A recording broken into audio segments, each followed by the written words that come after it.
benarkah habaib di Indonesia merupakan keturunan Nabi Muhammad sallallahu alaihi wasallam? Maka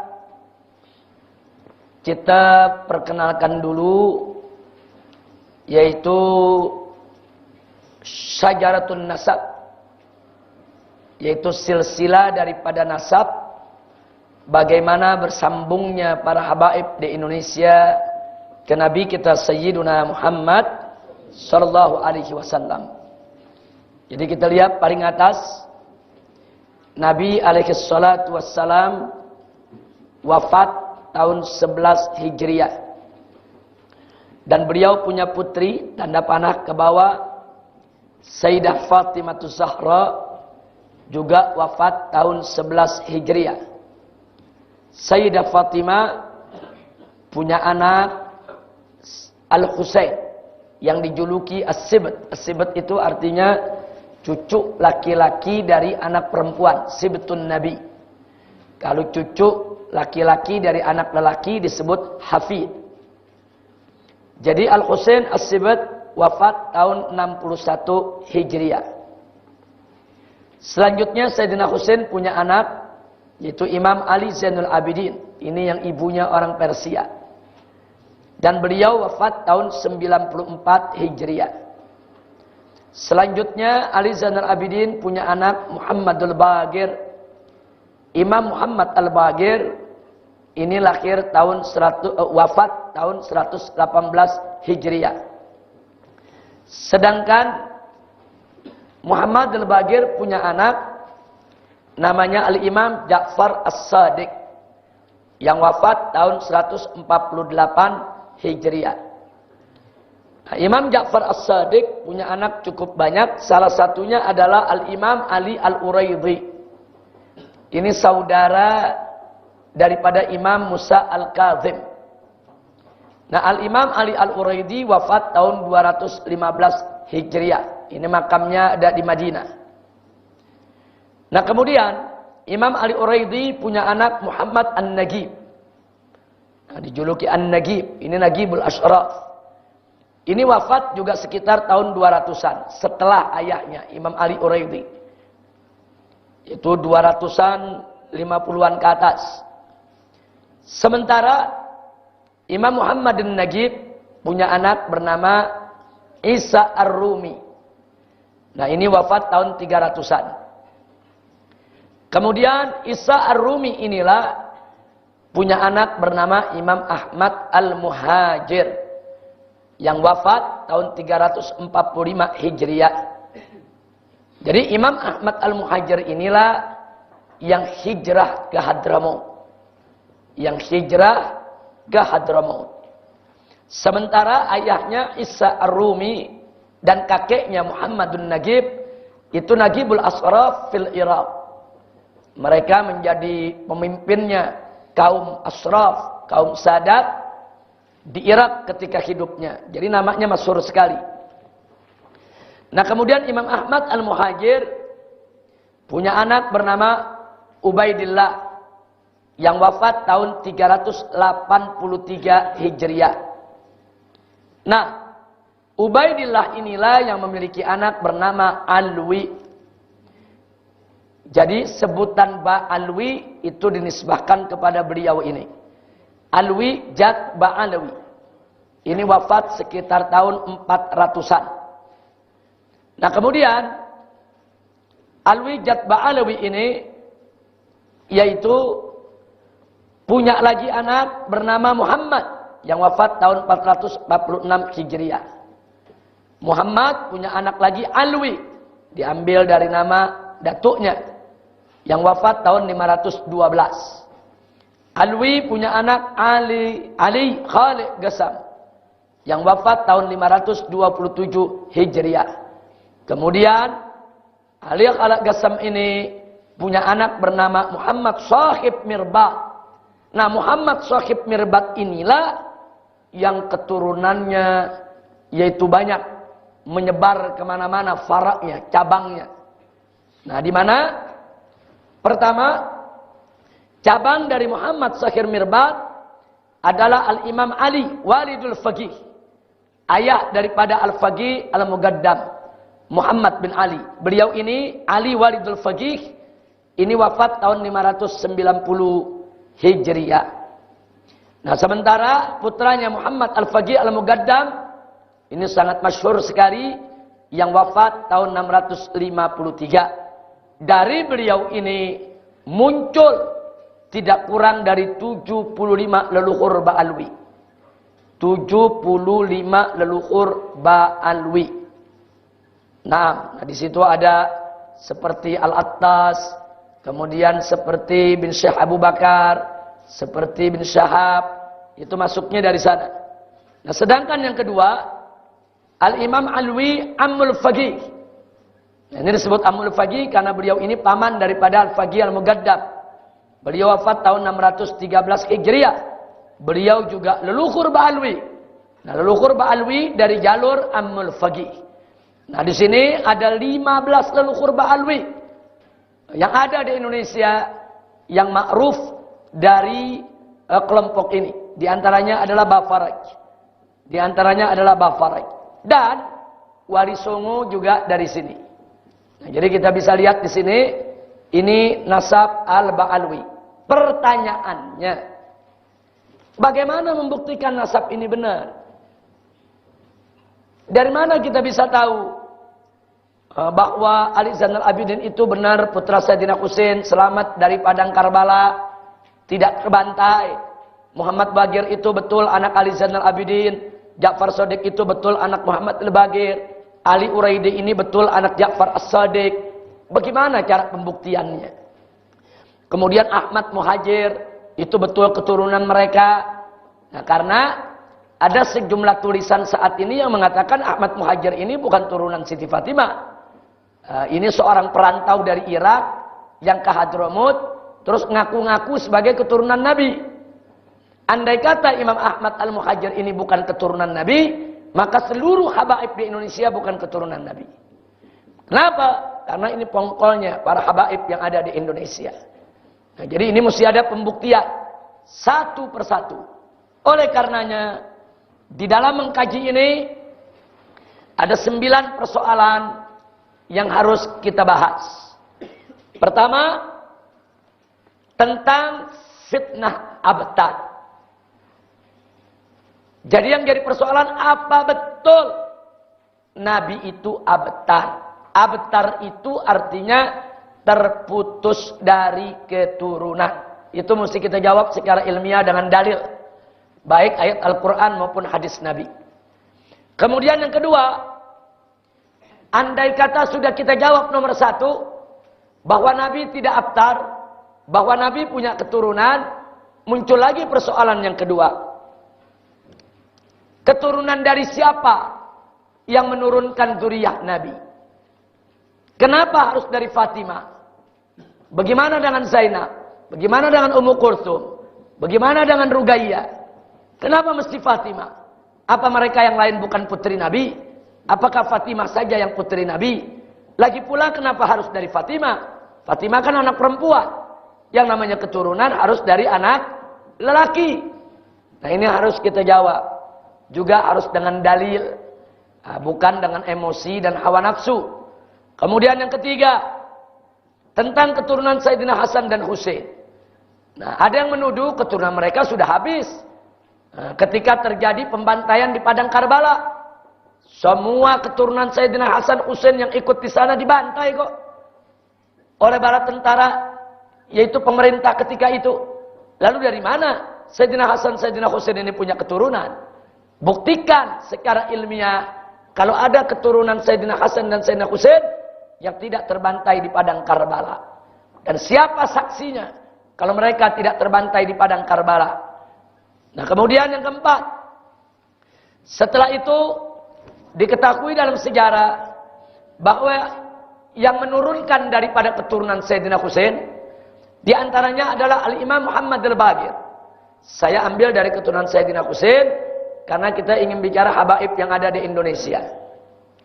Nah, mana buktinya Imam Muhammad Al-Baqir itu keturunan Sayyidina Husain? Di literatur mana namanya disebut? Begitu juga Imam Ja'far As-Sadiq. Ini disebut-sebut sebagai cucu daripada Sayyidina Husain. Ulama mana yang menjadi saksinya? Dalam kitab apa disebutkan kalau mereka ini betul-betul merupakan keturunan daripada Sayyidina Husain? Nah, yang kelima, apalagi Imam Ali Uraidi. Kalau Imam Ja'far Shadiq banyak dikenal orang. Imam Musa Kazim banyak dikenal orang. Imam Ali Uraidi, siapa ini orang? Ini betul-betul adiknya Imam Musa Kazim? Apa betul-betul putra daripada Imam Ja'far As-Shadiq? Atau cuma ngaku-ngaku? Kalau betul Imam Ali Uraidi ini adalah putra daripada Imam Ja'far Shadiq, siapa ulama yang memberikan kesaksian? Dalam kitab apa kesaksian itu ada? Kitab tarikh yang mana yang menceritakan tentang Imam Ali Al-Uraidi? Kalau semua itu tidak ada, tidak bisa dibuktikan Imam Ali Uraidi sebagai keturunan Nabi. Dan ingat, kalau Imam Ali Uraidi tidak bisa dibuktikan sebagai keturunan Nabi, sekali lagi, seluruh habaib di Indonesia bukan keturunan Nabi. Sebab ini pongkolnya ini. Nah, jadi kalau kita mau bicara tentang habaib yang di Indonesia, kita bicara pongkolnya dulu. Buktikan dulu nih pongkolnya benar semua. Nah, bukan hanya sekedar klaim. Sebab ada kritik dari pihak-pihak yang tidak suka kepada para habaib. Apa mereka bilang? Itu kan literaturnya karangan habaib sendiri. Itu kitab-kitab nasabnya karangan habaib sendiri. Kalau karangan orang dalam, nggak akurat, nggak otentik. Kalau kalangan orang dalam, itu nggak bisa menjadi argumentasi yang kuat. Kita menginginkan karangan orang luar. Mana ulama di luar habaib yang bercerita tentang mereka nih? Yang bercerita tentang Imam Ali Uraidi. Begitu juga tentang Imam Ahmad Al-Muhajir. Begitu juga tentang Imam Muhammad Shahib Mirbat. Begitu juga tentang Imam Abdullah Al-Idrus. Ini pongkol semua ini. Nah, buktikan. Jangan diambil cuman dari kitab karangan habaib. Mereka nggak terima. Kalau kitabnya kitab As-Samsud Dhakhira, karangan habaib. Kalau kitabnya Al-Masru'ur Rawi, mereka tolak. Mereka minta kitab karangan ulama yang muktabar.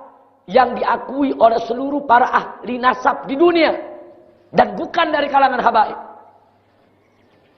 Nah, jadi karena itu saya katakan tadi, untuk membuktikan keabsahan keturunan Nabi ini harus betul-betul hati-hati, cermat dan teliti, dan tidak boleh sampai tidak ilmiah.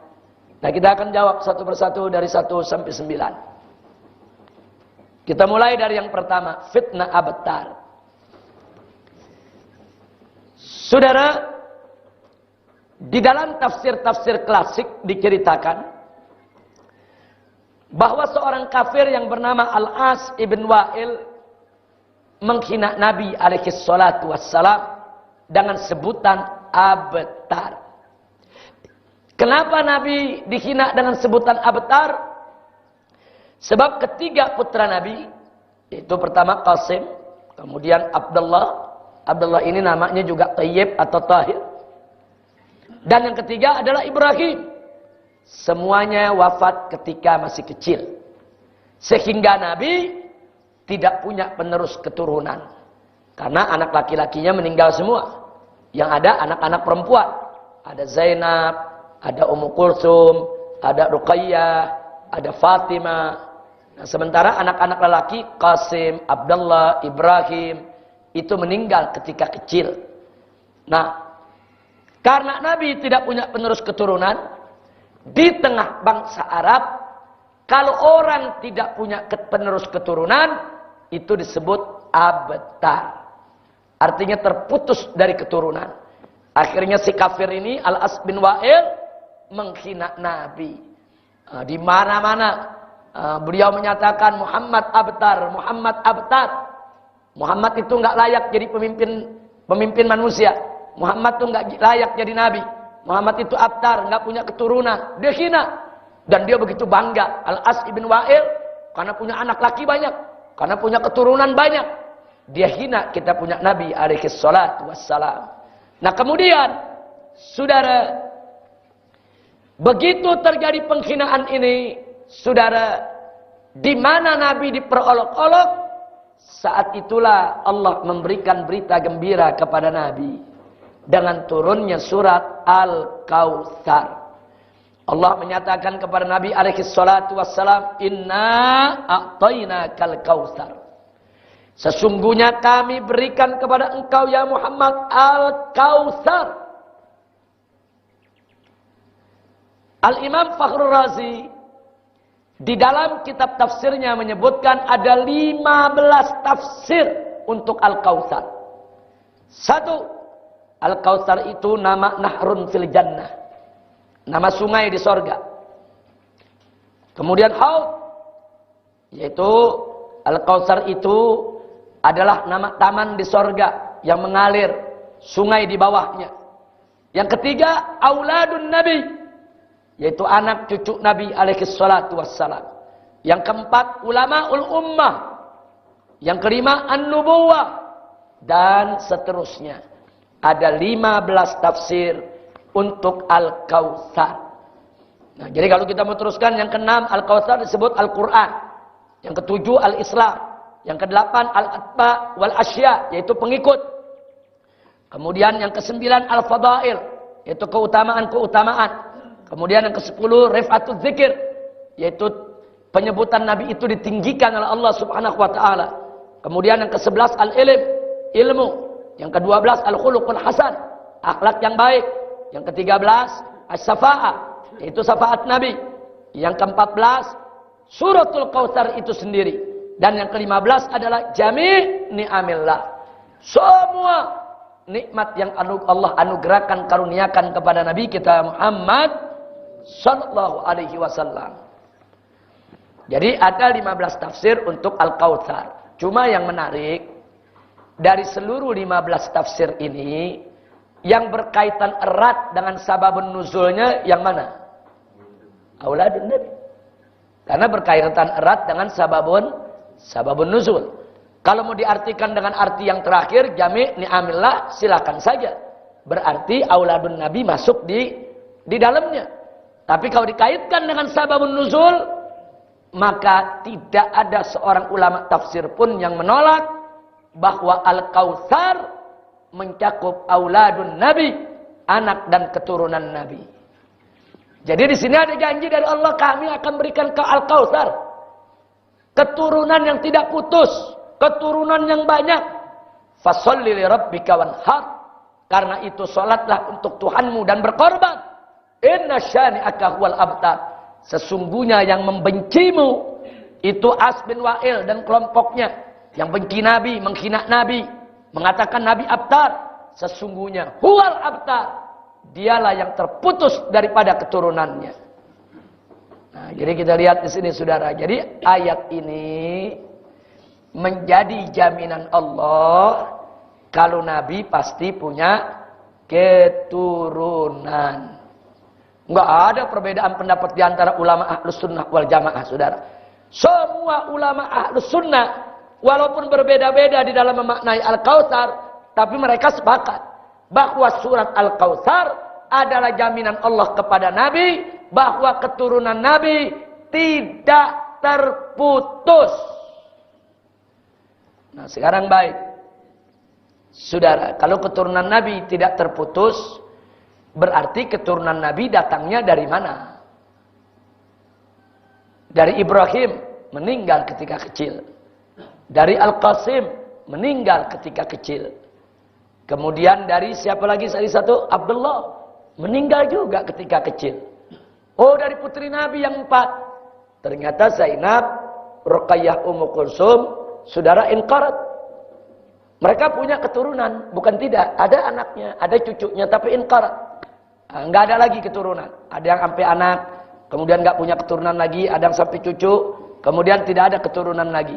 Satu-satunya anak Nabi yang keturunannya terus menerus ada, panjang, tidak putus, adalah Sayyidah Fatimah Zahra radhiyallahu taala anha. Nah, jadi bukan berarti putri Nabi Ummu Kulsum, Ruqayyah, Zainab tidak dimasukkan, bukan. Mereka juga termasuk keturunan Nabi, hanya saja keturunan mereka inqarat. Apa arti inqarat? Terputus. Mereka tidak punya keturunan lagi. Tapi kalau dari Fatimah Zahra, keturunan itu sampai hari ini masih tetap ada.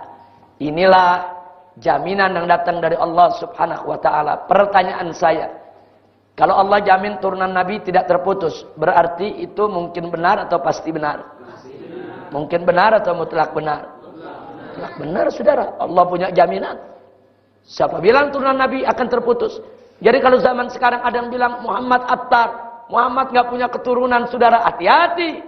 Jangan sampai mereka termasuk yang Allah nyatakan inna syani'aka huwal abtar. Sampai di sini jelas tidak? Jelas. Nah sekarang mari kita lihat soal Fatimah Zahra. An-Nabi alaihi salatu wassalam sebagai seorang nabi, saudara, sudah diberitahukan oleh Allah Subhanahu wa taala bahwa keturunannya hanya akan datang dari Fatimah Zahra. Oleh karenanya Nabi menyampaikan kepada umatnya lewat hadis-hadisnya. Jadi hadis ini muncul setelah surat Al-Kautsar. Jadi setelah ada jaminan dari Allah Nabi punya keturunan, Nabi menjelaskan kepada umatnya. Karena fungsi Nabi litubayyina linnasi ma nuzzila ilaihim. Untuk kau jelaskan ya Muhammad kepada umat manusia tentang apa yang telah diturunkan kepada mereka. Jadi kalau Allah menyatakan Nabi pasti punya keturunan, tugas Nabi menjelaskan keturunannya dari mana. Kan Nabi nggak punya anak laki. Ada anak laki kan sudah meninggal sejak kecil. Dari mana keturunannya? Nah Nabi menyampaikan dalam beberapa riwayat, antara lain Nabi bersabda, kullu bani Adam yantamuna ila asabatin illa waladi Fatimah fa ana waliyuhum wa ana asabatuhuma. Jadi fa ana waliyuhuma, bukan waliyuhum. Jadi Nabi mengatakan setiap anak keturunan Adam itu nasabnya nyambung kepada asobah mereka, garis lelaki, illa waladi Fatimah, kecuali anak Fatimah. Fa'ana waliyuhuma, dan aku adalah wali mereka berdua, Al-Hasan wal Husain, atau waliyuhum, wali daripada mereka, wa ana ashabatuhum, dan aku adalah ashabah mereka. Nabi yang mengatakan aku wali mereka dan aku garis ashabah mereka. Kemudian hadis yang lain, likulli bani ummin ashabatun illa ibnai Fatimah. Setiap anak dari seorang ibu ada ashabah dari garis bapaknya, illa kedua putra Fatimah, fa ana waliyuhuma wa ashabatuhuma. Aku adalah wali mereka berdua dan aku adalah ashabah mereka. Kemudian dalam hadis yang lain Nabi mengatakan, innallaha ja'ala dzurriyyata kulli nabiyyin min sulbih. Sesungguhnya Allah menjadikan keturunan setiap nabi dari sulbinya sendiri. Wa ajala dzurriyyati fi sulbi hadza. Sedangkan keturunanku itu dijadikan oleh Allah di sulbi orang ini. Siapa yang ditunjuk oleh Nabi? Wa asara ila Ali. Nabi menunjuk kepada Sayyidina Ali ibn Abi Thalib, saudara. Kemudian di hadis yang lain Nabi mengatakan, kullu sababin wa nasabin yanqati'u yaumal qiyamah ma khala sababi wa nasabi. Wa kullu bani unsa asabatuhum li abihim ma khala waladi Fatimah fa inni abuhum wa asabatuhum. Jadi Nabi mengatakan dalam hadis ini, setiap hubungan dan setiap nasab akan terputus hari kiamat kecuali hubunganku dan nasabku. Setiap keturunan seorang wanita, asabatuhum li abihim, bahwa garis asabahnya itu ikut kepada ayah mereka, ma khala waladi Fatimah, kecuali yaitu daripada putra Fatimah, fa inni abuhum, aku ayah mereka, wa asabatuhum, dan aku garis asabah mereka. Ini hadis seperti ini banyak sekali yang Nabi memberikan jaminan bahwa turunan Fatimah Zahra adalah keturunan Nabi kita Sayyiduna Muhammad sallallahu alaihi wasallam. Kira-kira jelas tidak? Oleh karenanya Ahlus Sunnah wal Jamaah qatibatan, seluruh ulama Ahlus Sunnah sejak dulu sampai sekarang sepakat bahwa keturunan Fatimah Zahra itulah dzurriyyatun Nabi sallallahu alaihi wasallam. Enggak ada ulama Ahlus Sunnah berbeda, saudara. Nah, jadi kalau zaman sekarang mulai ada yang kritik, saudara, kan Fatimah anak perempuan, kan Nabi anak lakinya kan meninggal di waktu kecil. Ini menunjukkan yang bersangkutan bukan Ahlus Sunnah wal Jamaah.